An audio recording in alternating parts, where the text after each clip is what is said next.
Good morning, good afternoon, good evening. Warm welcome to today's webinar on systems complexity. This webinar is an introduction to taking a systems approach to minimize risk to patients in healthcare settings.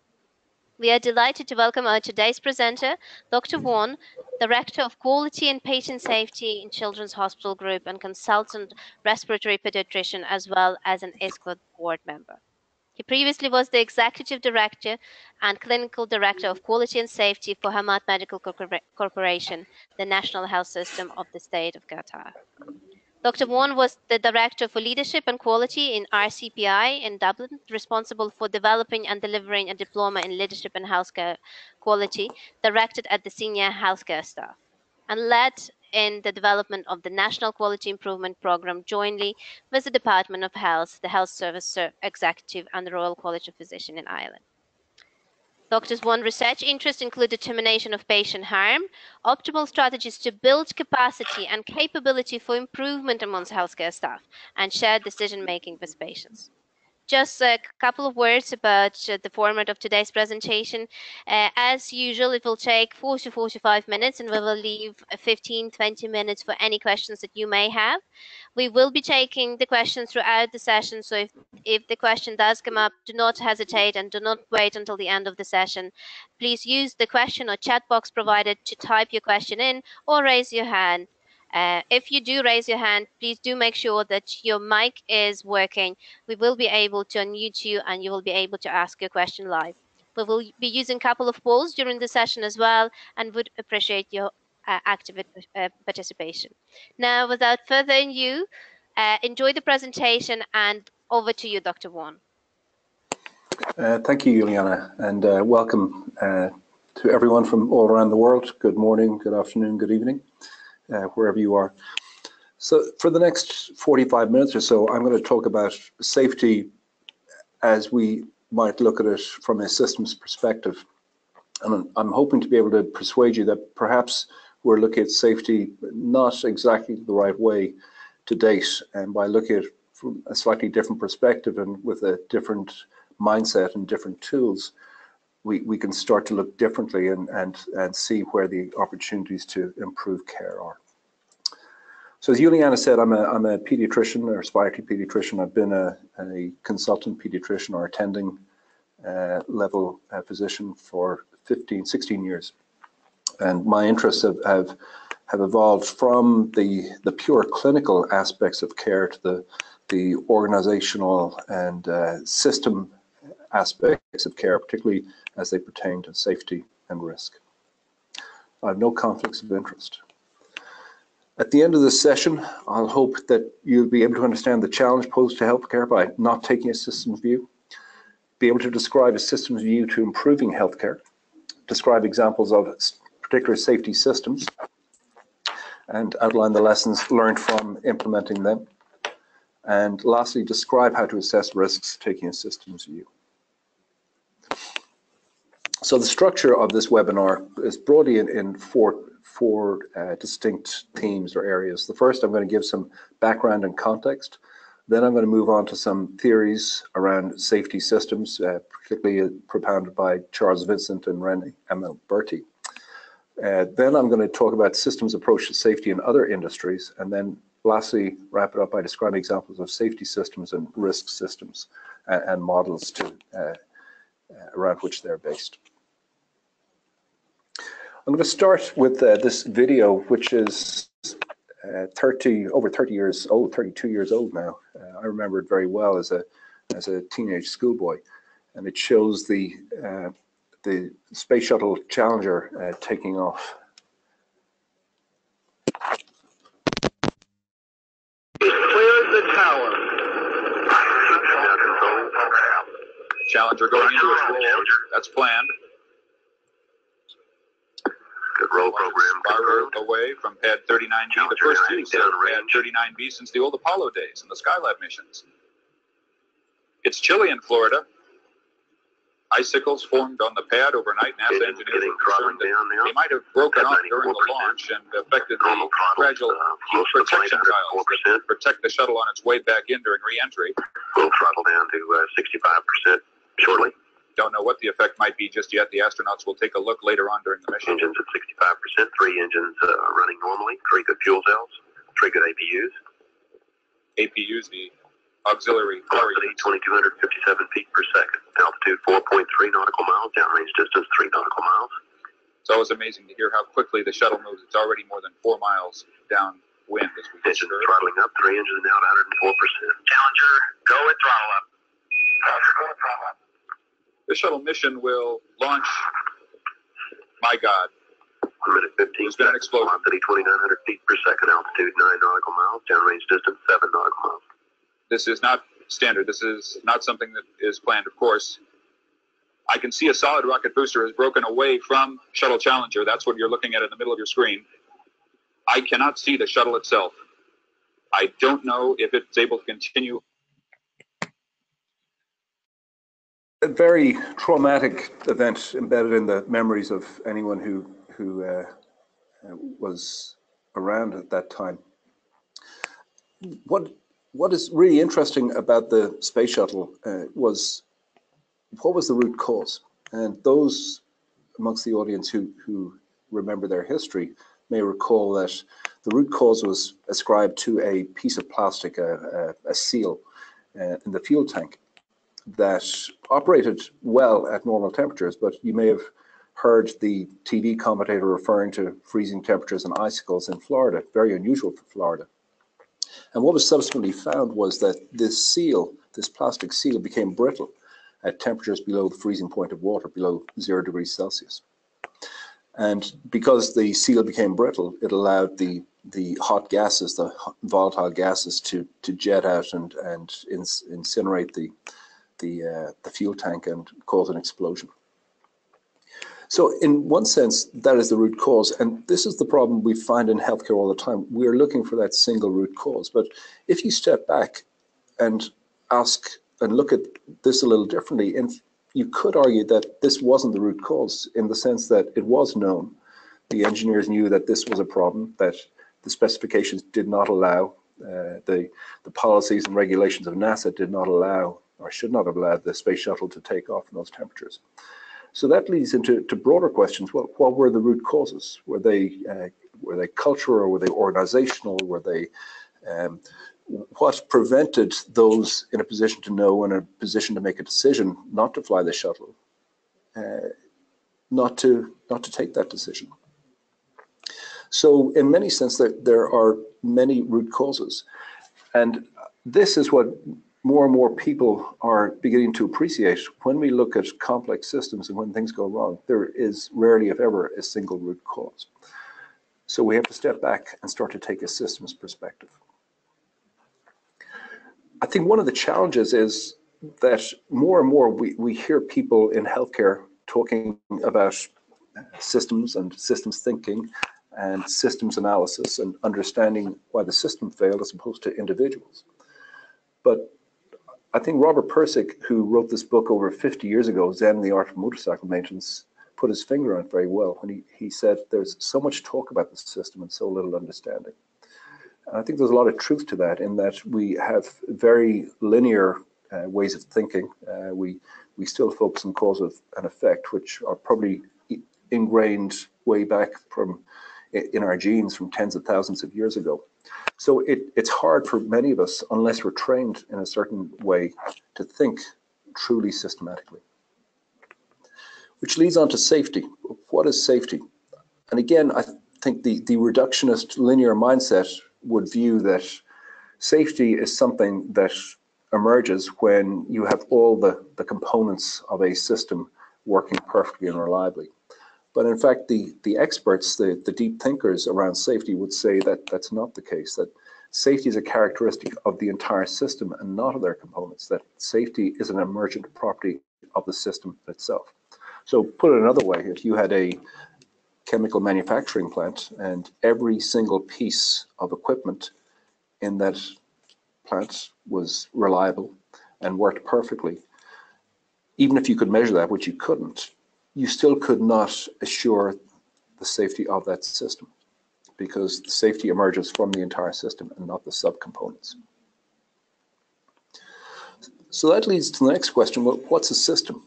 There are many definitions, but this is one I particularly like. A system is the realization of a capability that cannot be achieved by any of its subparts alone. So on the right of the screen, you see an engine, and on the left, a car.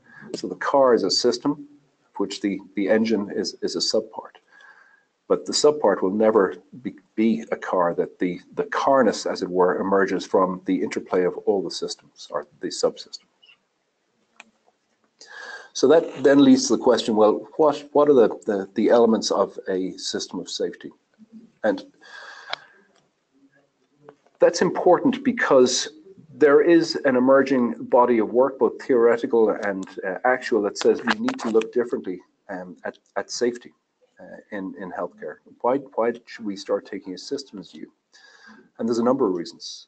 We all see the fast and increasing pace of technological change. We can't keep up even with the latest phone, let alone drugs and equipments and diseases and diagnosis. We have a reduced ability to learn from experience. The nature of accidents are changing. There are new types of hazards. There's increased complexity in coupling. We as societies and as policymakers and as legislators have a decreasing tolerance for accidents and risk. And we have difficulty in making trade-offs, in understanding that there's no free lunch, that to make something more safe probably comes at a financial or a resource or a staffing or some other cost. And that leads into this idea of systems engineering, which is quite still immature in healthcare. But broadly, it can be defined as the design, implementation, and control of interacting components or subsystems. And the goal of systems engineering is to produce a system that meets the needs of all users or participants within the constraints that govern the system's operation. It's interdisciplinary and encompasses both technical and non-technical fields.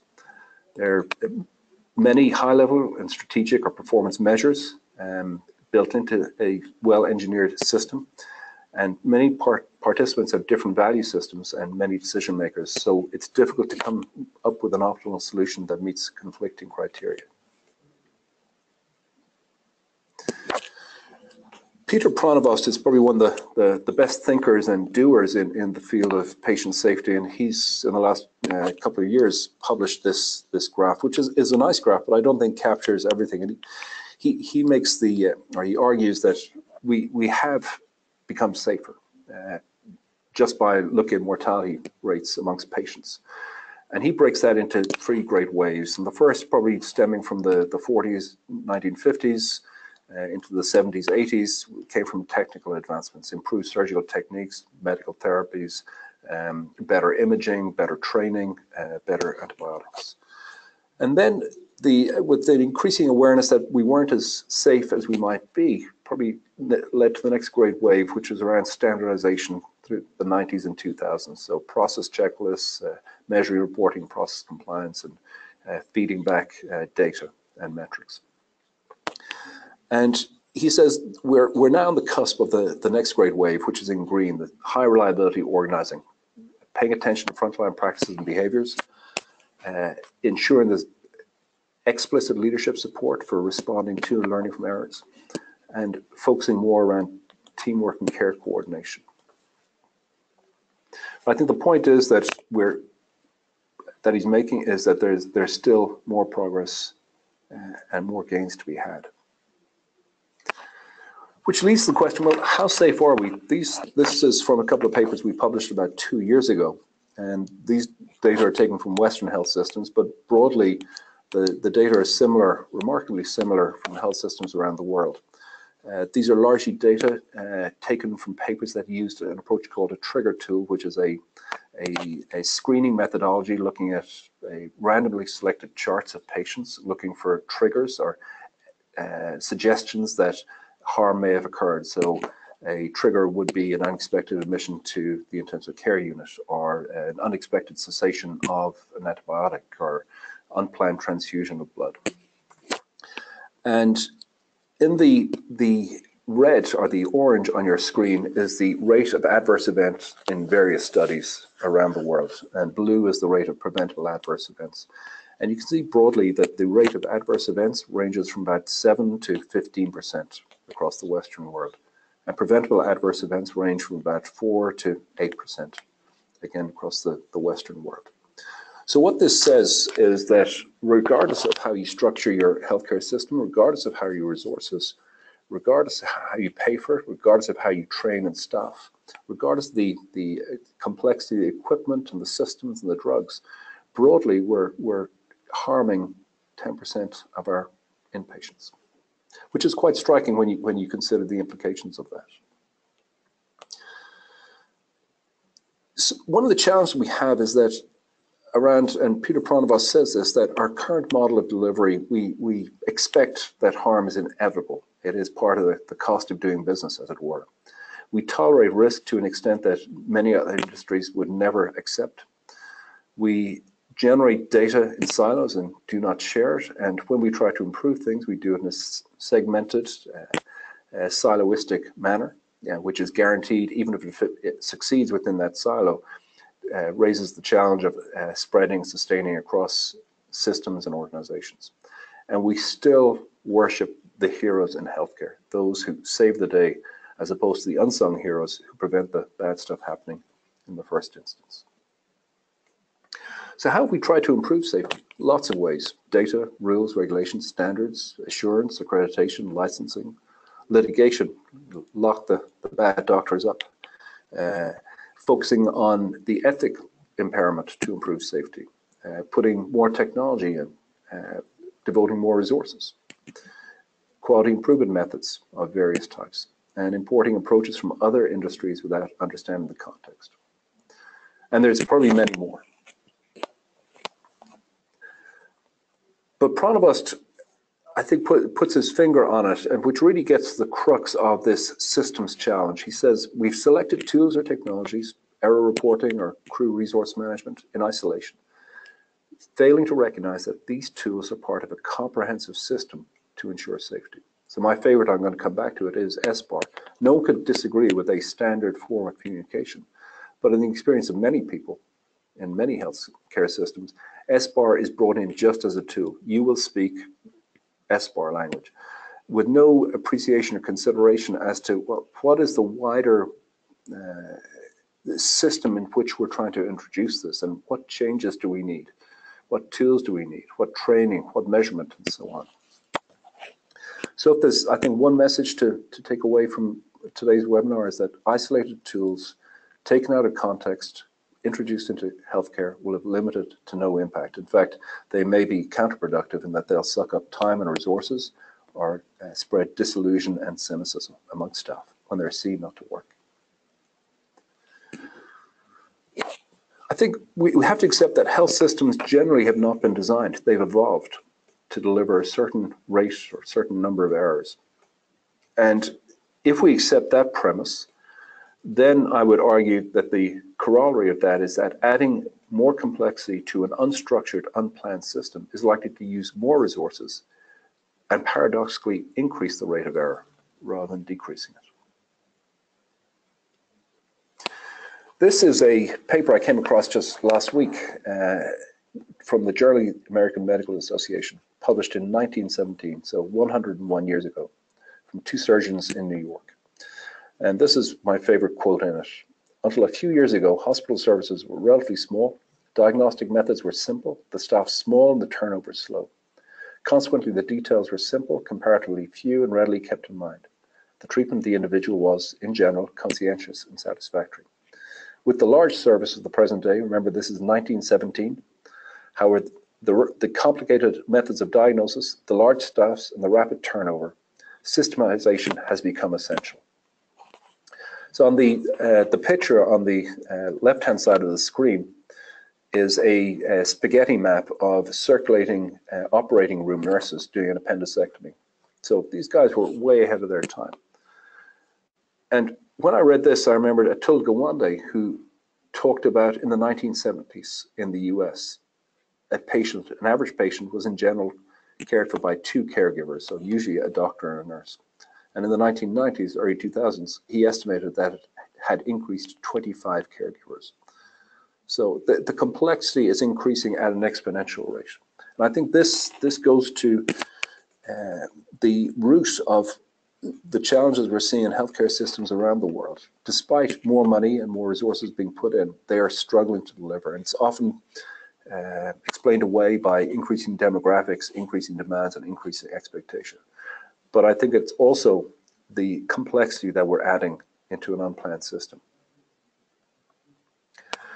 So coming on to Vincent Amelberti, this is a paper or a book that's freely available on the web, and I'd highly recommend everyone read it. And we can send a link later to if people are interested.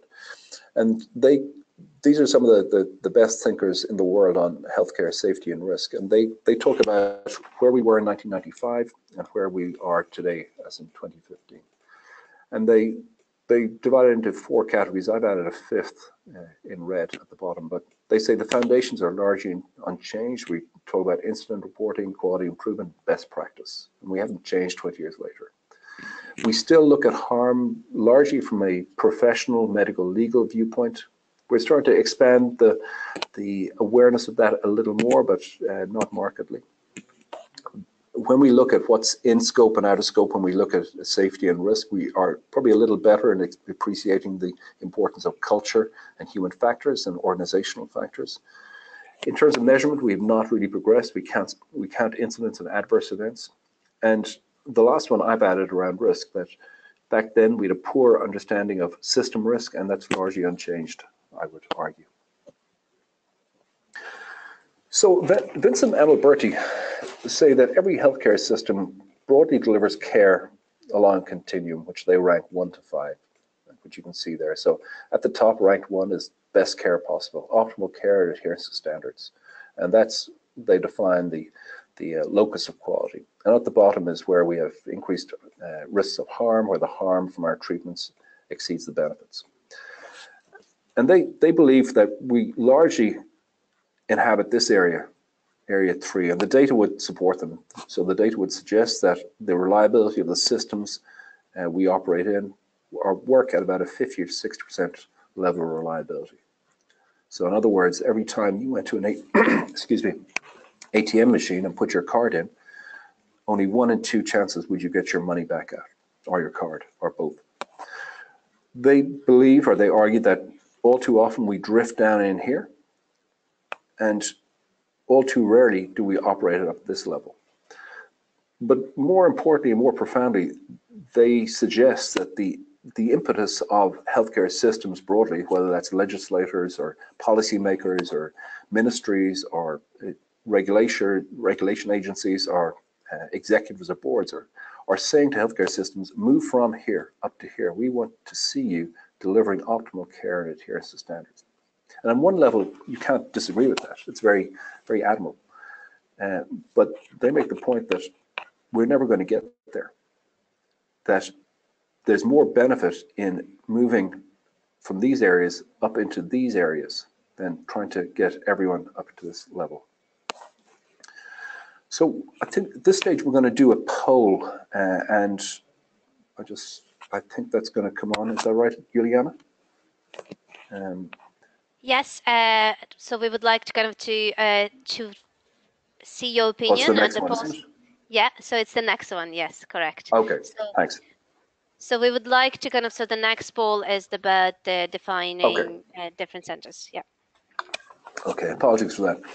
So the next, and again, these are frameworks. These are ways broadly to think about problems. They're models. They're not, they don't map entirely to reality. But Amelberti and Vincent say we need to start thinking of healthcare as 3 distinct boxes of risk and how we manage and adapt to risk. On the left, there's the ultra-adaptive embracing risk model. And this is characterized by deep sea fishing, military drilling. And the safety model in this instance is expertise which has been honed by experience, in the sense that those who don't meet those standards tend to be winnowed out. They die or become fatally injured, whether you're climbing mountains or deep sea fishing. And they train from one another. And they put huge store on adapting to unanticipated consequences and recovering and demonstrating strategies or developing strategies to recover. And examples would be climbing the Himalayas, in which your risk of dying is about 3% every time you climb Mount Everest. Fighting a major war, and your risk of dying as a casualty is about 2 to 5%. Deep sea fishing, about 1% risk of dying. They then move on to the next box, which is high reliability, managing risk. And this is a term more and more used across healthcare. And it's interesting how they just, they focus and this as one of 3 distinct areas to address risk and improve safety. And this is found in areas where risk is not sought but is inherent to the profession, so ocean fishing, oil drilling, firefighting. And the safety model is the giving power to the group to organize itself and provide mutual protection, applying procedures and adapting and continually making sense of the situation and the context. And the training required to deliver this model is the teams that find themselves in those situations train and prepare and rehearse flexible routines. And they give priority to procedures, but adapting on the fly to those procedures according to their best estimate of what's happening. So firefighting, chartered flights, and chemical industry would fall into this area. And as you can see, the risk decreases quite exponentially as you move left to right. And then the last box is the ultra-safe, avoiding risk. So risk, you have to exclude risk as much as possible. So civil aviation, nuclear, chemical industry, public transport. The safety model is largely, not entirely, but regulators have immense power to supervise and ensure unnecessary risk. And their model of training is to apply procedures for routines and emergency. So they try to prevent anything bad happening. So the question, I think, is for each of the examples I've given, a trauma center and is the first one, I think, Juliana. Is it adaptive? Is it high reliability model, or is it ultra safe? Thank you, David. And we have the poll on your screens. So please do select one, or if you think both, kind of a number of options that apply. And then we will go through each individual example that has been given on your screen. So we'll finish with this one first. And while you're doing that, we'll check a couple of questions, not to waste any time. The first question, David, is from Noella Marie Prasad. So she's asking, when talking about the waves that occurred over the decades, would it be fair to say that the state of nation development and resourcing places some health system behind even the first wave? I think it's fair to say. On the other hand, I think like any lagging wave, you can learn lessons from what went before, so you don't make their mistakes. So I think mobile telephony is a good example. So the lower middle income countries were left behind in terms of landlines, and that was detrimental in some respects, but has allowed many of them to adapt and develop new ways of working with mobile telephony that the upper income countries may not necessarily have done. So it's not ideal, but I think the advice would be, you're resource constrained. Where is your maximal benefit? What does the evidence tell you? Where should you be focusing your efforts? Thank you so much, David. And so far, we have the results of the first one. So our participants are defining trauma center as 41% adaptive. 41% of our participants think that it was adaptive. 57 as the high reliable, and 11% as ultra safe. Okay, interesting. I'll come to that. So maybe we'll go to the next question. Yes, we're going to the next question, and while we're doing that, another question from our participants. Well, it's a comment rather. I agree with Provanos that we have been so silo-centered than systems-oriented, and there is an urgent need for change if we have to make a difference. I suppose if you can comment on that one, we are getting the participants to select their options for the second poll. I agree completely. I think the risk to the healthcare profession is that the perception that we're not improving as fast as we might, and what could happen, I think, is that the power will default to the center. So the regulators will say we need to take charge, of the politicians and the ministries. and that may or may not be a good thing. I have my own views on that. So we do need to accelerate, and the only way we're going to accelerate our progress, and we clearly have made huge amounts of progress, but I think it's like being surfing on a wave. I think the wave of demography and chronic illness is catching up so far on us that we're going to be overwhelmed unless we start to look at things very differently. Thank you so much, David. And so far, we have the results of the second poll. I will just display them on the screens for those participants who can't see. And so 19% of our participants in this case think that the center is adaptive. 59% of participants, so quite high, they think that are high reliable, and 30% of our participants think it's ultra safe. So I'll give them one more poll to vote while we take one more question from participants. And you have mentioned that isolated tools will have no impact. Does that mean that we should not be applying isolated tools, or what do you say? What view do you take on that? I'd say wait towards the last third of the webinar, and we'll get to that. Perfect. So one more question. You mentioned also that complexity obviously increases at the exponential rate. So is there any way to decrease the complexity and make the process linear and simple, or do we have to look at the complexity as well? So I think there's always an external driver of complexity, but I think we always look at adding stuff, and maybe the first question is what can we take away, and then add the complexity, and we don't do that. So if you look in any Western healthcare system, you will find probably 50 pieces of paper that need to be filled in before any patient is admitted. And when you ask people, do you need that much paper? They'll say no. But that's what's happened. It's no one takes paper out. They'll always add paper or tools or interventions in. Perfect. So we have the results of the last poll, and in terms of blood transfusion, again, 54% of our participants are quite high, think that it is high reliable. 24% think that it is adaptive, and I think that's the most percentage of our participants think that it's ultra safe. Okay. Over to you, David. Okay, we'll go on to the next slide, please, Juliana. I can do that. Okay, so trauma, and this is Vincent Alberti's views, that trauma centers or other innovative medicine, so think early days of transplant, would be ultra adaptive. You don't know what's going to happen. There's a huge amount of risk. A lot of it's out of your hands. High reliability is largely stuff where we're doing it in a standardized way, but there's often deviations either from the providers or from the patients, more often from the patients. So how do we adapt to those unanticipated deviations? So scheduled surgery, so the cholecystectomy would fall into that group, largely, or low risk anesthesiology. And you can see that on the bottom. So you're likely in a trauma center, you're much more likely to die than if you're having scheduled low-risk surgery. And then ultra-safe, the examples will be radiotherapy and transfusion. And you can see how that maps, because radiotherapy, at least in upper-income countries, is radiotherapy and transfusion tend to be highly regulated processes.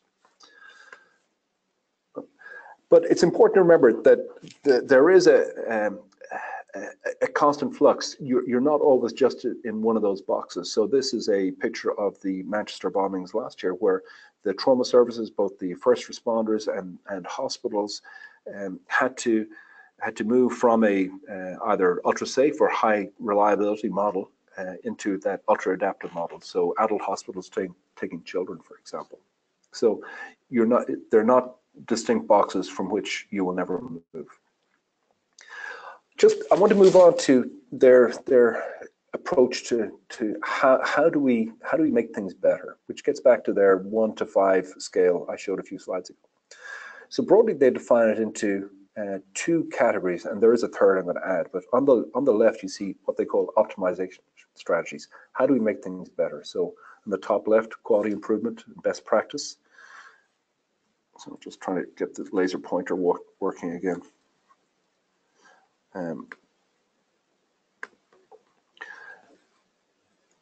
then on the bottom left is how do we make the human or the team or organizational factors better? And on the right, they talk, well, that's making stuff better on the left. How do we reduce the risk on the right? And we talk a lot about risk, but again, in healthcare systems, we're not as good at thinking and managing risk as other organizations.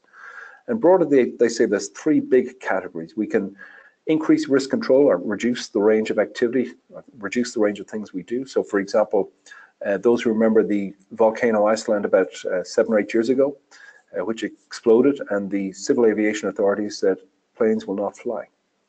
And there was a lot of discussion and argument, debate about that. Were they being ultra cautious? And they probably were. And yet it was probably the right thing to do because of the uncertainty. The next is, what systems can we put in place to adapt and recover when things go wrong? And then the last is, how do we mitigate or reduce the consequences? Well, how do we foresee the consequences when things go wrong? So an example here would be an early warning system. And I'm just going to add this other box that they talk about innovation. So everyone talks about innovation. Fewer people talk about imitation, which is an interesting perspective, but they make the point that innovation is slow. It'll often appear relatively quickly, but its ability to spread and sustain tends to be slower. But we need to look at it from those perspectives, because we need to evaluate the risks that fall out of innovation, and how do we adapt the innovation to deliver better improvement strategies. But this is probably the important slide, and they say there's three big boxes. They say there's too much focus and too much trust on the quality improvement best practice bit. And again, this gets back to their 1 to 5 scale I showed. We don't trust and we underuse human factors and organizational factors like teamwork, staffing, and so on. And we undertrust and underuse all risk management strategies. So again, we're going to have another poll, I think, Juliana. We do, and let me just get this on your screen. So for each of the following, we would like you to pick one, or if more, that implies best practice, risk mitigation, or increased risk control. So the first one that we would like you to cast your votes for is a central line bundle. So if you can choose, and we just to remind you, we don't have any questions at the moment, but if you do have any questions, please do type them into the question or chat box provided, and we will be addressing more questions at the end of this session. So while our participants are voting, we'll give them a couple of seconds before we display the results in regards to central line bundle, and then we will take 2 more polls in connection to the other examples that we would like you to cast your votes. So let's see what our participants think about the central line bundle. So for those ones who can't see, I'll share the results on your screen.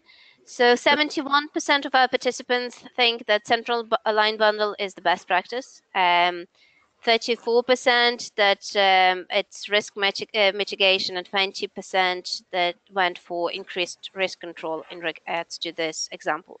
So while we are looking at that, we will get you to just cast your votes in connection to the second example, and it's is it open disclosure to patient and families best practice, risk mitigation, or increased risk control. So yeah, in this case, we can see that our participants are primarily agreeing on a top option here, but we'll just wait a couple of more seconds before we are displaying the results.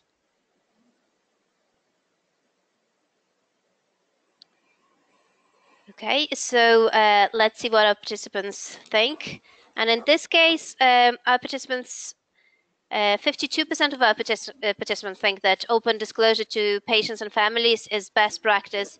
36% think that it's a risk mitigation as well as that, and 12% went for the increased risk control. So one more option for you to cast your votes for, and this time is restricting range of activities. Again, best practice, risk mitigation, or increased risk control. So I can see that we are keeping our participants busy. No questions are coming in so far. No, actually one question here while they're voting. So I think as healthcare, we have done very little when it comes to advancing patient safety. I say this because when you compare the amount of money and resources into this direction and the outcomes are woefully very little and abysmal. Looks like we are falling, especially in developing countries. Can you comment on that, please? So I can't really comment on developing countries. I think we have done better than we think in upper income countries. But I think the rate of harm is staying the same, but the complexity and the multimorbidity and so on are just they line up to ensure that we can't drive down the rate of harm, if that makes sense. So our patients are sicker, they're more complex, and we're delivering that 10% rate. Whereas 20 years ago, with the same patient load, they'd all be dying. Thank you, David. Thank you for this answer. And meanwhile, we have the results of our last poll. So this time, restriction range of activities, 56% of our participants think that it increased risk control, 37% that it's about risk mitigation, and only 7% of our participants think that it's best practice. Over to you now. Okay, so I think the central line is best practice. I think the open disclosure is best practice, but in fact it's risk mitigation. When you think about it, it's something you do after something bad happens, and you do it to make sure that they're not traumatized further and they don't litigate. And restricting the range of activity is risk control. I'm just going to go past that because that doesn't add.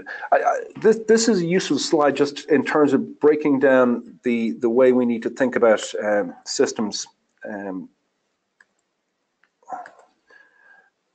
Sorry. So the way the cause and effect model, I think of it as breaking down a watch. It's organized simplicity, and we can break down the pieces and we can see how it works. Unorganized complexity would be things like statistical modeling of gases. So we know we can't identify any single atom in that gas and track it with certainty, but we know with statistics, we can tell broadly what that gas is going to do. And systems theory fills that gap between the reductionism and statistical modeling. So we can't break the system down clearly, and statistics don't help us predict what will happen. So this is the area in which we're inhabiting.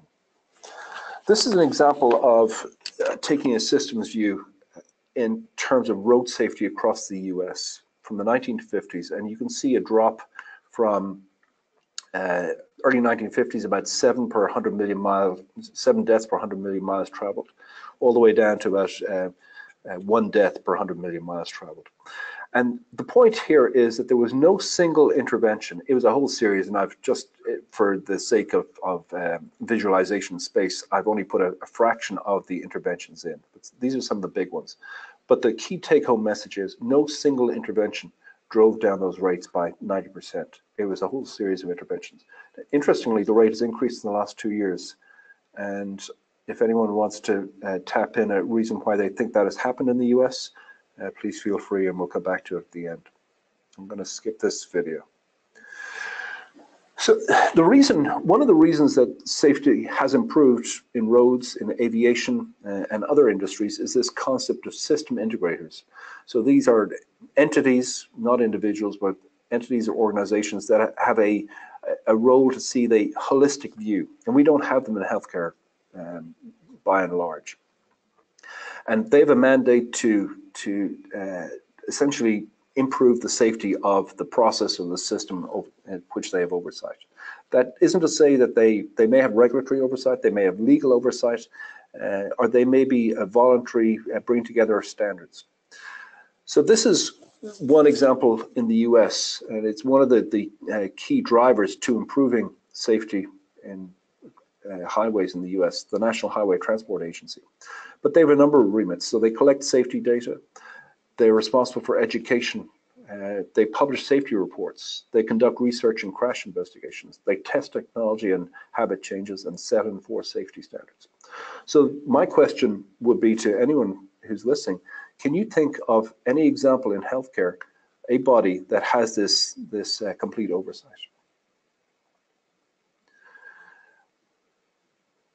So it comes back to what is a system. So we need to move from this idea that a system is just a collection of technology or artifacts or devices, which it is, but it also includes people, processes, and other factors, and underpinned by culture, local context, and other things that we will never know or never appreciate. So is this a system? So it clearly is a system. So it's a set of things combined to deliver a purpose, in this case, medications to a patient. But is it a safe system, is the question we need to be asking. So I talked about, someone asked me about interventions earlier, I think, and I'm going to take a couple of examples of systems approach just in the last few minutes to how do we improve safety and health. This is a paper that I think is under-recognized, but it, to me, is one of the most outstanding papers of the last 15, 20 years in the New England Journal of Medicine. So changes in medical errors after implementation of a handoff program, or handover in some systems. So SBAR would be one example. These folks used a tool called IPAS. And what they did, or what they found, was a reduction in preventable adverse events from 4.7 per 100 admissions to 3.3, which is about a 25% reduction, and also a 25 to 30% reduction in overall medical errors pre and post implementation. So if that were a drug, reducing preventable adverse events by 25%, the manufacturers would be immensely wealthy. So what was the secret? What was the systems approach that they took? Well, they developed what they called the IPAS bundle, which had 6 or 7 elements. So they said you need to define the governance in your system first. Who's responsible for what element of the process? We're going to develop an evidence-based tool, which they called IPAS, but you could substitute SBAR in there, or SBAR 3. They developed a training program which was both passive and active, so online didactic, and involved coaching and teamwork. They collected data and developed tools to allow you to collect data easily. They developed a program that trained people to develop, give feedback and be mentors for their program, and they underpinned it with a change communications quality improvement campaign. So it'll be interesting to the audience, in your experience, if you use SBAR, for example, is SBAR just rolled out and everyone is told just use SBAR? And does that approach make more or less sense than this approach, given in mind the results that these individuals across 10 children's hospitals in the US achieved? Another example of a safety system, and Charles Payne on one of these webinars about 6 months ago showed this data. So this is data when I worked in the Middle East, and we introduced a early warning system across an entire health system for about 2.5 million people. And there was 5 elements. So we said we need to get the governance right at national, organizational, and local, develop policy and algorithms aligned with the leadership strategic goals, develop standard calling criteria using color-coded charts adapted from Between the Flags in New South Wales. We said we need to define what the response system is, who responds to what signals on the chart, what staffing and what training and equipment do they need, what training is provided to all staff, and then how are we going to evaluate. So again, you can see, so often the danger is we'll do a bit of training here, or we'll introduce a chart here, or we'll develop a policy here. But the key, I think, is to bring it all together and say, what is the system that's likely to develop or to deliver best outcomes? And this is what we achieved. So the blue line is the cardiac arrest rate across the entire national health system, and you can see the median pre-implementation was about 3.7 cardiac arrests per 1,000 discharges. And at this red line, which is the rapid response team activation rate, which is when the system went live, you can see a dramatic and significant, statistically significant reduction of the order of 70% after 2.5 years it has been sustained since implementation. So again, the benefits of taking that systems approach to implementation.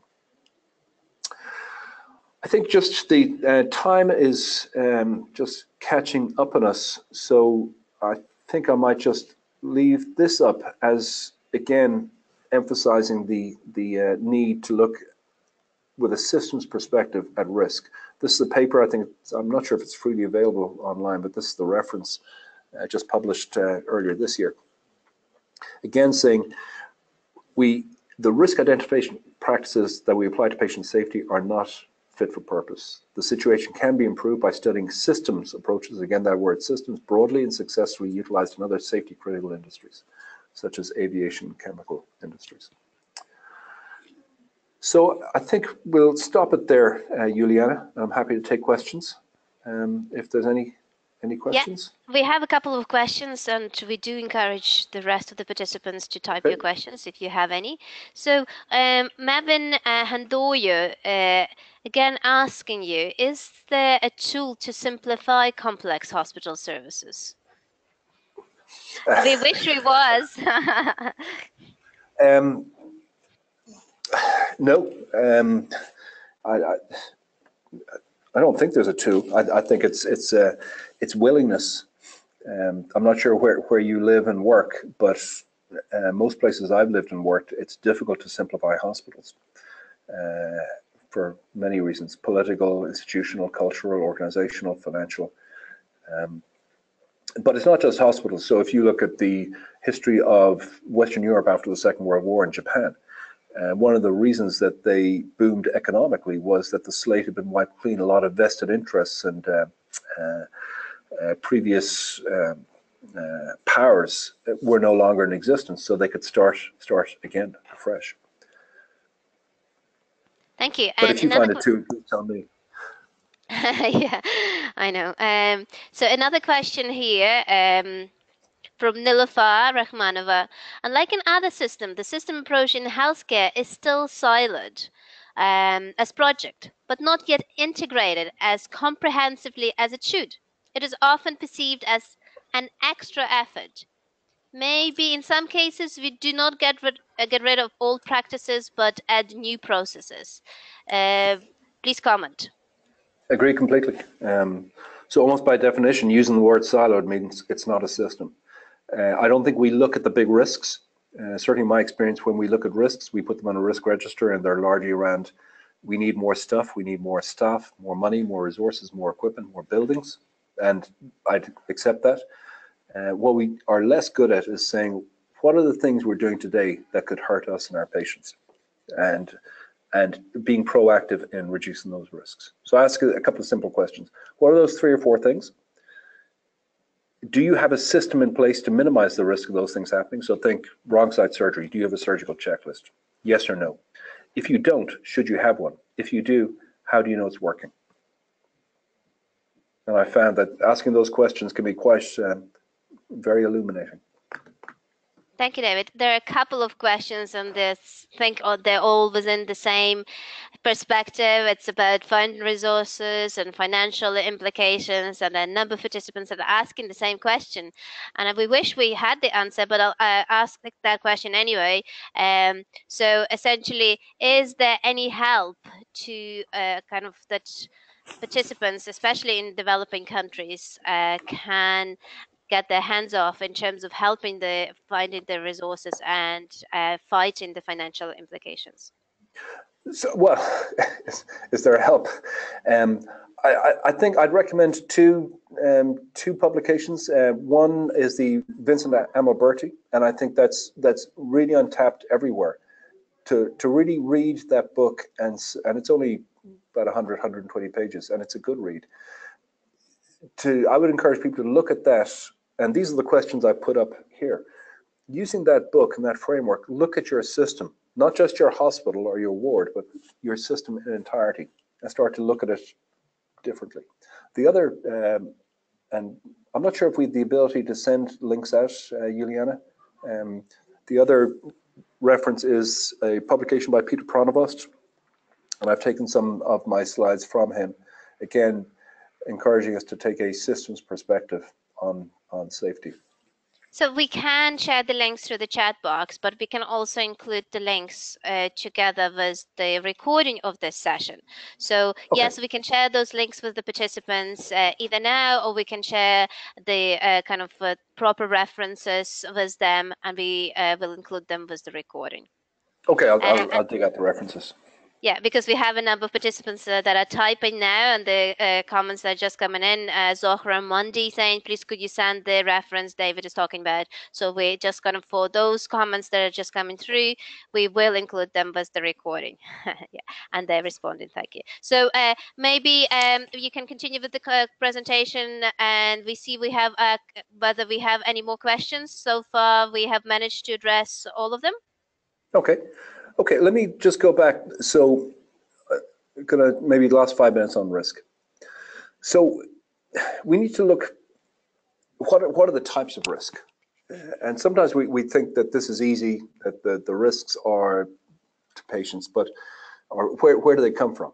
Is a more difficult question. So they can come from patients, they can come from staff, they can come from equipment, communication, task, organizational, environmental. And this is just one category. There's other ways of categorizing them. So what are the things that can cause a risk or harm? I think, but that's somewhat limited. So looking at from a systems perspective, again, there's various models out there, and I've just listed 3. So the first is the Systems Engineering Initiative for Patient Safety, and then James Reason, Charles Vincent's model of accidents and adverse events, and then Don Bedian, who some people may have heard of, who dates from the 1960s, who described the structure, process, outcomes framework of looking at healthcare systems. And each has their strengths and weaknesses. So the Systems Engineering Initiative focuses on the design and the impact on process and outcomes. It gives a broad view of process, describes the system, the components and interactions among the components, and the impact on patient safety and employee and organizational outcome. But like all models, it's descriptive, and it's not, you have to think. It's not a checklist that you take off the shelf and it'll solve your problems. The other 2 models are largely descriptive, and that's their strength in that they're easy to understand. But again, they lack somewhat the detail of the how do you do it.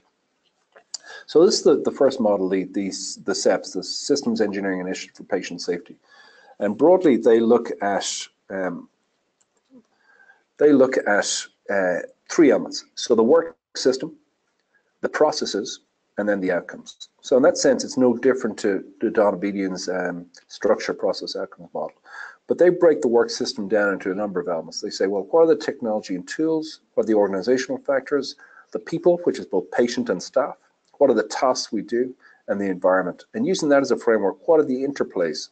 So some may recognize many of these as being the things we look at in a root cause analysis when things go wrong. But what are the interplays particularly? So it's not just the boxes, but the interfaces and the communication and the movement of information between them. What are the processes? What are the things we do? And how does that feed back into the system? And then what are the outcomes that we need to look at to tell us that we're getting better, both from patient and employee and organizational outcomes? And we're getting a bit better on that, making slow progress. We're still not good at that. Other than some financial outcomes. So like all models, it's difficult to understand, but what does that look like in practice? So breaking it down, and I think, so these are just the description and more details around the components for the work system, so person, organization, technologies, tasks, environment. The processes, which is care and other processes, but could be other processes might include financial, billing, insurance, and so on, and then outcomes. So what does this look like in practice? So take an example of implementation of a computerized physician order entry system. Essentially electronic medication prescribing dispensing. So looking at the SEPS model, so the system or structure and the subcomponents, which are the person. So what do the people need? Well, they need training. What does the organization need to do? What will be the impact in the organization also? So the way the doctors order medications will change. This will have an impact on pharmacy processes. We may need more technical support. We need to have a communication campaign so these people don't get angry or upset or frustrated. What's the technologies and tools that we'll need? Well, we'll need some kind of information system and software system and inventory system. We'll probably need more computers to do all this. What effect will this have on the tasks? Well, everything we do will be different, so we'll need to redesign policies and workflows, and we'll need to consider what effect that'll have on the layout, the environment, and what changes do we need to minimize disruption, disturbance, where are we going to put the computers. Then we need to look at the processes. Well, how is that going to change the billing process, inventory arrangements, and so on, and then look at the outcomes. And again, I want to stress these are models, but it's a way of taking that broad systems view that will then allow us to have a more holistic picture that allows us to see risks in the whole. And I'm not sure what other people's experience is, but certainly mine is that we'll often jump to a couple of these and then forget about some of the others. So in some ways, this is just a checklist for thinking about risk as we change systems in healthcare. Thank you, David. So I think I'm going to wrap it up there. Yes, we have one question as well before you do. I suppose it's just directly about what you have been describing. The question is from Nilüfer Akmanova Pollard, and she's asking which system models captures the best variation due to context, culture, resources. I don't think it's a model. I think it's a way of thinking. So I think engineers are better at this for whatever reason. Maybe the way they're structured or taught to think, or maybe they just go that way. I don't think doctors are.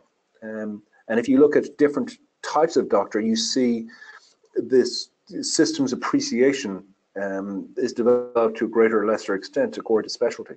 So in my experience, geriatricians, palliative care physicians, and pediatricians and maybe psychiatrists tend to have more of a systems perspective, just because they deal with a broader, the whole body, as opposed to subspecialists. But that's a terrible generalization on my part. It may not be accurate.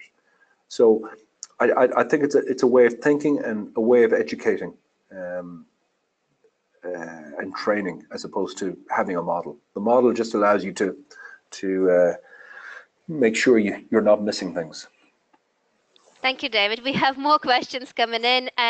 So I suppose we do have to wrap up this session, and we'll take one more question. Nilüfer just replied as well that she couldn't not agree more with you with the smiley faces. And one question here from Patricia McCannon. There is currently a major focus on the patient experience of the care we deliver. How would you conceptualize that the overlay of the patient experience role within the systems approach? So that's a very good question. So it's something that many of us and many health systems are paying attention to. It's how do you capture that? How do you look at it from that patient perspective? How do you see the system? So some people will walk in their shoes or follow them or shadow them. It's difficult to do, and I think the best patient advocates are the ones who see that holistic picture.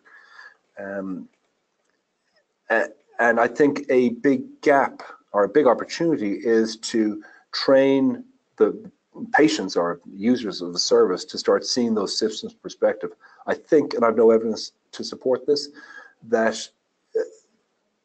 individuals as patients will see individual failings, but unless they're trained to think that way, they won't see it necessarily as a systems, with a systems-wide view. I hope that makes sense. It does. So, thank you so much. Okay. So I suppose that's the time for us to wrap up. I know that you have an exercise here on the screen, whether you would like to participants to think about it, and I would like you to give you the opportunity just to wrap up on your side, and we will do it on ours as well. Okay, well, I hope people have enjoyed this. Thank you for the questions. I thought they were great, and thank you for your participation. So I think there's three pieces of homework for you to take back. So when you go back to your home system, what parts are, when you look at adaptive, high reliability, and ultra safe, and we'll send that Amilberti framework to you to refresh it.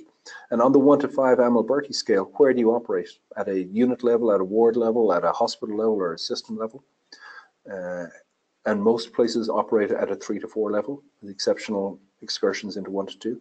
And as you try to make care safer, do you rely and should you rely on improving best practice, policy, quality improvement, enhancing human factors, or using various risk mitigation strategies?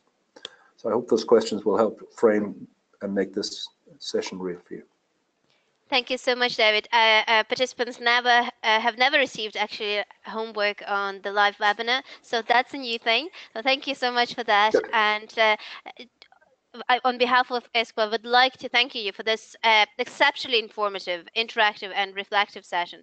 A lot of food for thought here, and we would like to to see you presenting to our participants again. Thank you so much for joining us Okay. and sharing your experience and expertise with us. Okay. Thanks, Juliana. Pleasure.